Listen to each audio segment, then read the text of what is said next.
There were shows that did the Marvel Universe a really big favor, but it feels like they don't actually exist anymore.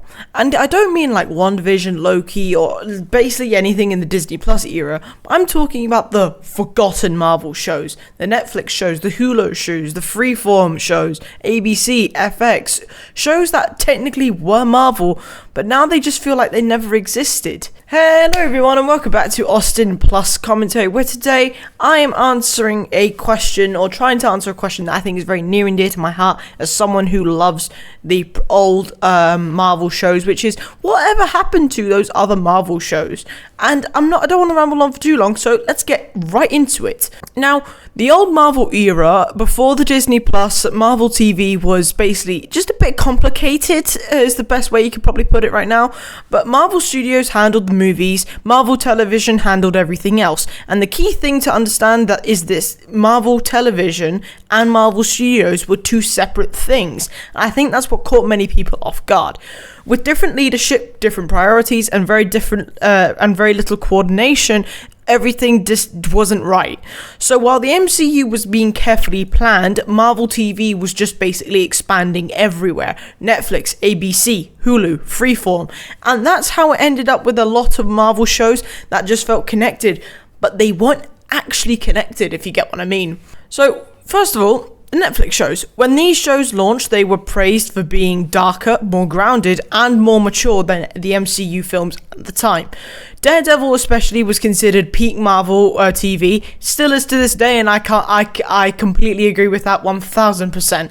But behind the scenes, there was a problem. Netflix owned distribution rights, and Marvel owned the characters. Disney owned Marvel, and once Disney decided to launch Disney Plus, Netflix became a competitor. So, Netflix cancelled every Marvel show between 2018 and 2019, not because they were failing, but because Disney didn't want its biggest IP living in another platform. Then came the rights freeze. Marvel legally could not use those characters for 2 years after the cancellation, which is why Daredevil basically just vanished until Marvel Studios brought him back for Daredevil Born Again. So, not a lot of people know what happened. They just thought, the show's ended. But there was actual financial and some sort of negotiations that happened in the background that people are unaware with. Now, as someone who loves Daredevil Born Again, but I also love the real show that launched it all those years ago, I think it's good to realize that they are the same thing, but behind the scenes, they are different, if you get what I mean. So, and now, in terms of the in-universe questions, are the Netflix shows still canon? Which is a common question among everyone. And as I just said, Daredevil Born Again is essentially season 4. Yes, this is where things do get a bit messy, however. Originally, Marvel said that Netflix shows were the MCU adjacent.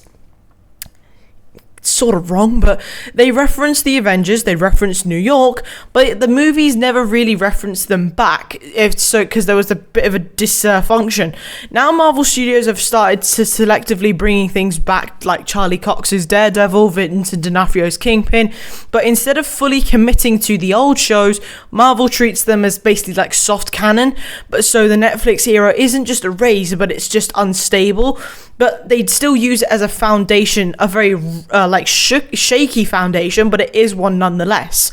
That's why we got Daredevil Born Again under MCU lettering.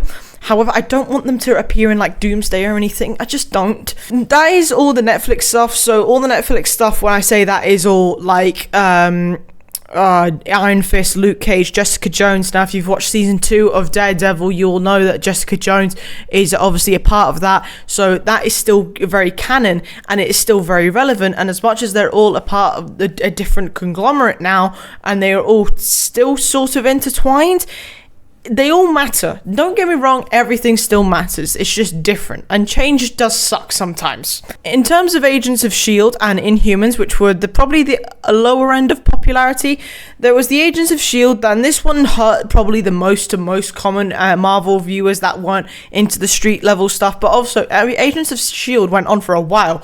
Most early seasons tied directly into the MCU. Winter Soldier literally changed the show's entire storyline, but as the MCU sort of moved on, Agents of S.H.I.E.L.D. slowly started to drift away from the mainstream MCU stories. By the final seasons, it was dealing with time travel, alternate timelines, and cosmic threats, completely disconnected from the films. And then Marvel Studios have basically never acknowledged it since, which is kind of sad. And the same thing can be said for Inhumans. That show just failed. Like, bad writing, bad effects, bad reception, and Marvel quietly just buried it like it and never looked back, and probably the best thing they could have done.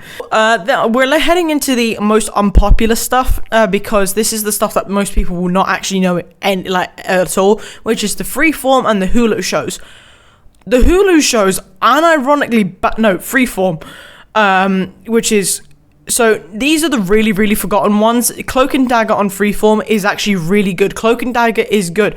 Runaways on Hulu and Hellstrom was also another one, but they were bad as well. These shows existed in their own corners of the Marvel universe, or the Marvel multiverse, shall we say, and they referenced Marvel concepts but avoided the MCU just entirely. They weren't bad, but they weren't essential either. And when Marvel Television was officially shut down in 2019, these shows lost their backing as well. Hellstrom was never well received when it came out. Runaways was the same, but Cloak and Dagger were not popular characters. But nowadays, you obviously have media like Marvel Rivals who popularized the characters Cloak and Dagger. And same thing with me. That's exactly what happened with me. And I watched it, and it's a brilliant show.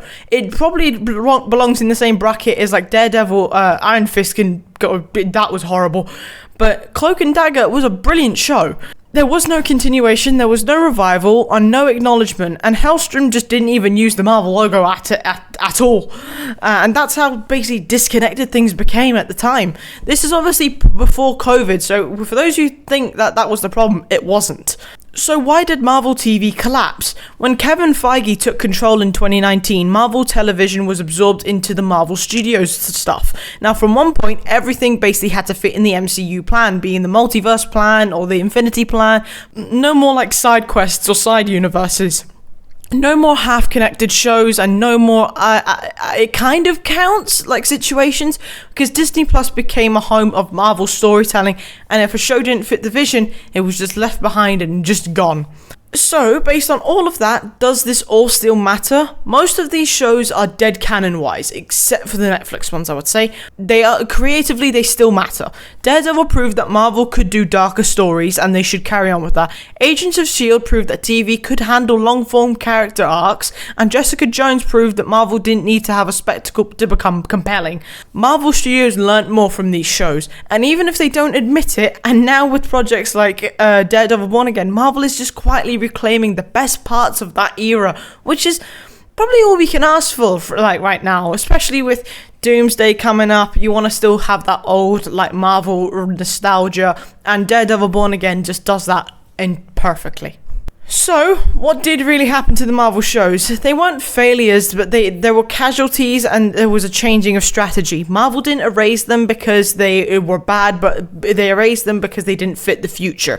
And maybe that's why fans still talk about them to this day, because even if Marvel moved on, we didn't. And the fans is obviously the people who they're trying to please in the end.